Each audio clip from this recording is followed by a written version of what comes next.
Hello friends, एक बार फिर एक नए विषय के साथ। हमारे शरीर में बहुत सारे चक्र होते हैं, लेकिन इन चक्रों के बारे में हमारी इन्फॉर्मेशन अभी भी बहुत कम है, क्योंकि हम अपने आप को केवल एक शरीर मानते हैं। लेकिन जब धीरे धीरे हम मेडिटेशन में जाते हैं, अपनी आत्मा से जुड़ते हैं, यूनिवर्स के साथ जुड़ते हैं, तो हमें इन चक्रों के रहस्य का पता चलता है। आज हम जिस चक्र के बारे में चर्चा कर रहे हैं वो है विशुद्धि चक्र। जी हाँ, विशुद्धि चक्र ये हमारी रीढ़ की हड्डी के उस भाग में पाया जाता है जहाँ पर हमारा धड़ और हमारा सिर मिलते हैं, यानी हमारी गर्दन में।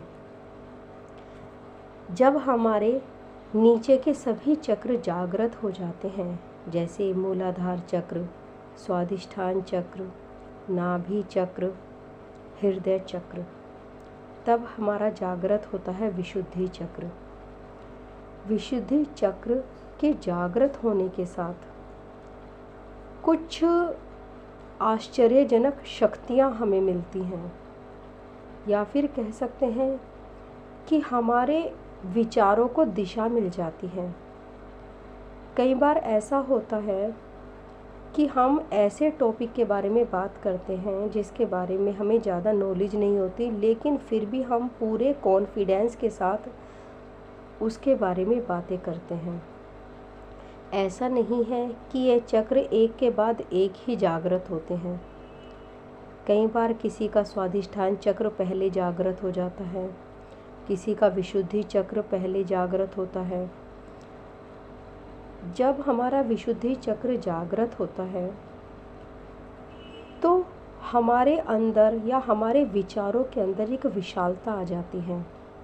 अब हम केवल अपने शरीर या अपने परिवार से जुड़े नहीं रह जाते। अब हमारे अंदर जागृत होती है वसुधैव कुटुंबकम की भावना, यानी पूरी वसुधा के सभी प्राणियों के लिए हमारे मन में प्रेम की भावना जागृत होती है। हम दूसरे के दुख को महसूस कर पाते हैं, किसी भी अनजान पर्सन की हेल्प के लिए आगे खड़े हो जाते हैं।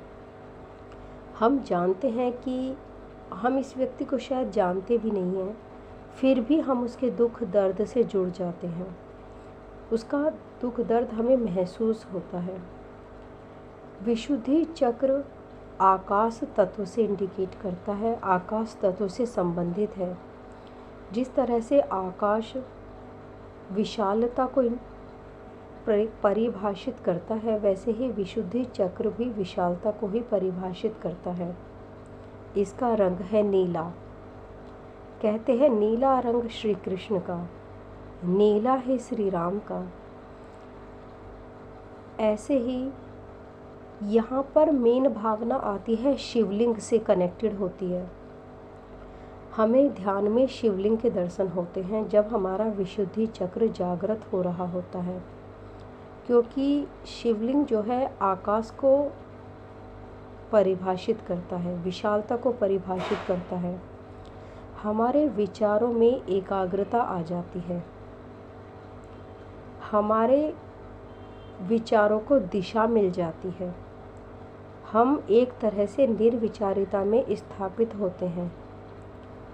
जब आप ध्यान में जाते हैं तो आपको यूनिवर्स से कनेक्ट होने में या अपने आप से कनेक्ट होने में ज़्यादा समय नहीं लगता। आपकी भाषा में एक मिठास आ जाती है, सब आपको सुनने लगते हैं। जैसे कहते हैं ना, मीठी वाणी बोलिए, बिल्कुल वैसा ही है विशुद्धि चक्र का जागरण। आप इसे जागृत करने के लिए नीले रंग के कपड़े भी पहन सकते हैं, नीले रंग के फलों को भी आप सेवन कर सकते हैं। वैसे तो मात्रा में बहुत कम होते हैं। आप अपने कमरे में नीले रंग की चीज़ें डेकोरेट कर सकते हैं। आप बगीचे में नीले रंग के फूल रख सकते हैं। विशुद्धि चक्र हमारे जीवन में एक बहुत ही महत्वपूर्ण कह सकते हैं महत्वपूर्ण चक्र है। जी हाँ, कई बार हम सबके बीच रहकर भी अपनी बातों को नहीं कह पाते हैं। सोचते हैं हमें जो कहना था वो बाकियों ने कह तो दिया है, अब हमारे बोलने की ज़रूरत ही क्या है।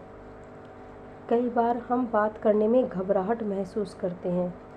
कोई भी परिस्थिति है या कोई भी व्यक्ति है हमें कुछ भी कह रहा है, हो सकता है हमें गाली दे रहा है, उस वक्त तो हम उसे जवाब नहीं दे पाते, लेकिन बाद में 1 दिन बाद 2 दिन बाद विचारों में उलझ जाते हैं। अरे हम ऐसा कह सकते थे, हम ये कह सकते थे, उसने मुझे ये सब कैसे कह दिया।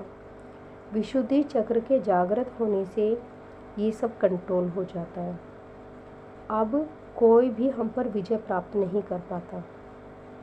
हम सटीक जवाब दे सकते हैं क्योंकि हम मानसिक रूप से शांत होते हैं। हमें पता है हमें क्या कहना है, हमारे शब्दों पर पूरा कंट्रोल होता है।